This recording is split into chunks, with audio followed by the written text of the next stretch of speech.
How's it going, good people? My name's Pedro, and recently Apple just wrapped up their One More Thing event, in which they showed off 3 new Macs and unveiled the first Apple Silicon chip. This is the Apple M1, the first Apple in-house manufactured desktop CPU. Now, if you're wondering more about what Apple Silicon is, or why Apple would want to transition to making stuff in-house, I did a separate video talking about Apple Silicon, what we can expect, a little while ago. So if you're wanting to check that out, I'll put a link down in the description for you. But for today, let's focus on the event.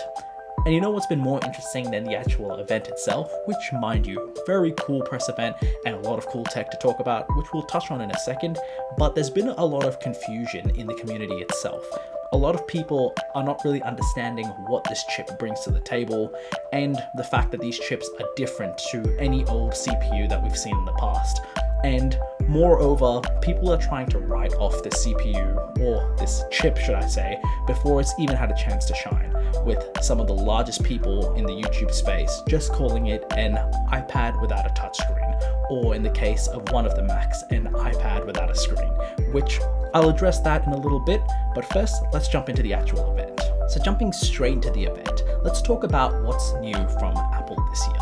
Specifically from this event, there were 3 new Macs that were dropped, a Mac Mini, a MacBook Air, and a MacBook Pro. With the exception of the Mac Mini, there have recently been new updates to both the MacBook Air and MacBook Pro.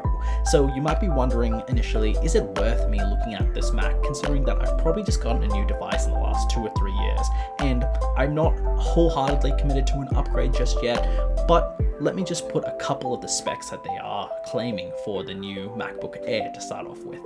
The SSD is now supposed to be 2 times better in performance. You're supposed to get up to 9 times better machine learning capabilities compared to the old MacBook. And when it comes to battery life, you have about 15 hours of battery life while web browsing, and about 18 hours in total when using video playback or interacting with any other content that would have a more demanding workload. Moving over to the MacBook Pros now, you get a 2.8x improvement across the board from the older MacBook Pros, which is absolutely phenomenal to begin with. Along with this, the GPU is now 5 times better than the older 13-inch MacBooks.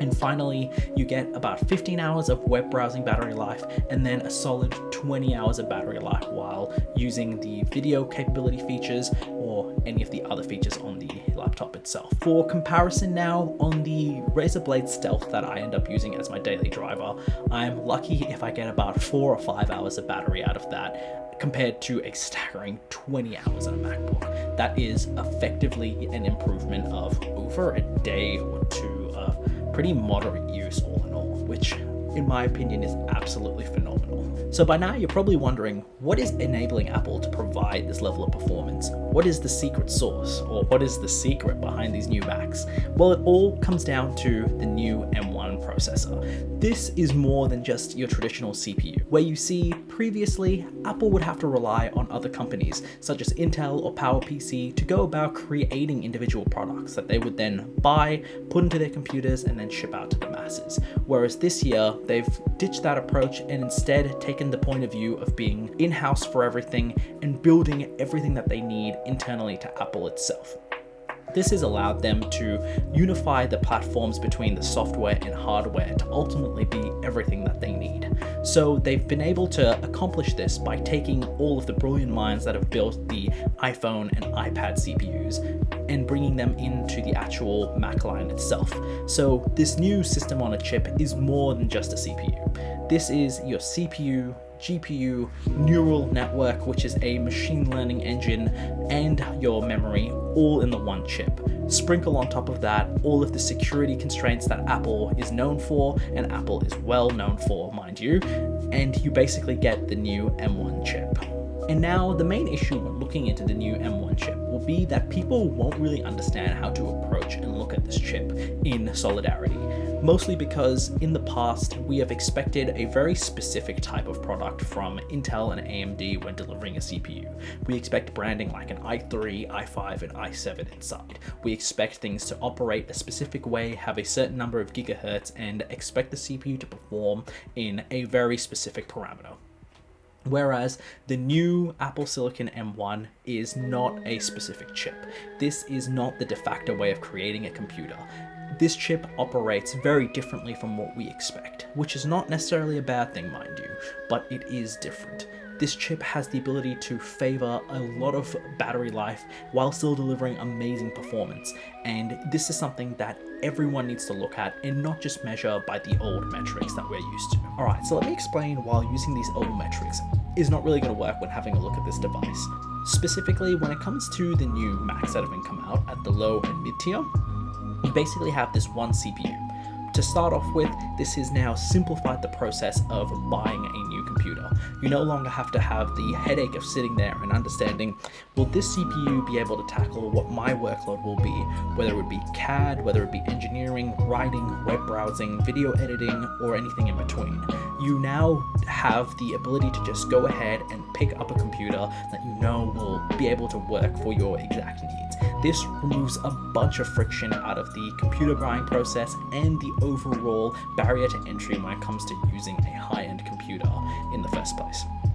Couple that with the fact that you get stellar performance and amazing battery, all from this new chip, is truly phenomenal and very breathtaking when you think about it from a bigger picture. Along with that, bring in the new iPhone and iPad applications, so this is everything from games to productivity applications through to a bunch of other really unique applications that only exist in the iPhone and iPad space are now available and able to be integrated into the Mac ecosystem natively. You now have a solid catalog of applications and games on the new Macs. You have a stellar amount of performance coming from this chip, all while deliver absolutely phenomenal battery life that to date has really not been seen from other kind of laptops. All of these three things, when considered together, end up being a solid performing laptop and just in general a really good ecosystem to be brought into and be a part of. Now, I understand this is a different way of approaching things because you're no longer just looking at the performance of a single component. In fact, you're looking at how all of these things come together, and this is the classic situation of 1 + 1 + 1 ends up equaling 4, where the sum of these individual parts ends up producing something more than the individual parts themselves. Now, with everything that's being said, I'm not trying to say that there weren't any concerns from the presentation itself, and that there is no questions or nothing that I'm really worried about when the new M1s come out. Basically, the major concern that I have coming out of this presentation is around some of the comparisons they made to other Intel-based PCs, or any other PCs, because they were very, very vague when it came to saying exactly what you were comparing the new M1 to.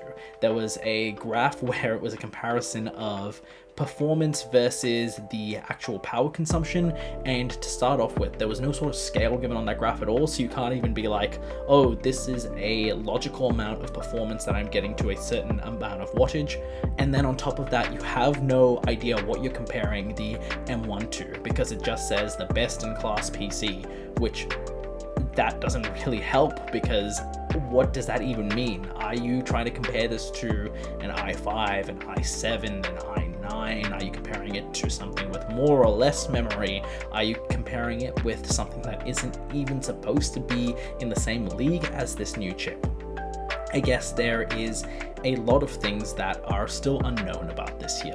The other thing that I really didn't understand is some of the other sort of claims that they were making. Looking over at my notes out here, they talk about the best-selling Intel PC, or they talk about the best-in-class PC as well, which I'm a little confused by as well, because what does that actually mean? Like, are you comparing it to the highest end, or are you comparing it to the best-selling? Because the best-selling isn't necessarily the highest end, because the highest end is obviously the most expensive, and no one's going to go for the most expensive of an item. People are always going to go for something that's maybe a little less, which just leads to even more confusion and questions coming out of that there.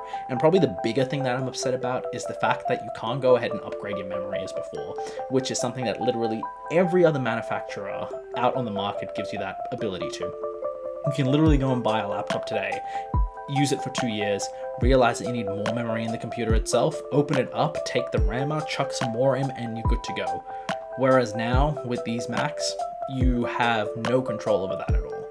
How much memory you buy when you pick up the computer, that's it. You're stuck with that going forward, because now not only is it soldered into the actual motherboard itself, it is actually part of the CPU and part of the system on a chip itself, which I guess that really does frustrate me as an end user, because I've been in the situation where I've needed to upgrade my RAM or upgrade other parts of my computer down the track, and it's so good to be able to have that, because I can basically get even more life out of my computer if I'm willing to put a little bit of money in down the track.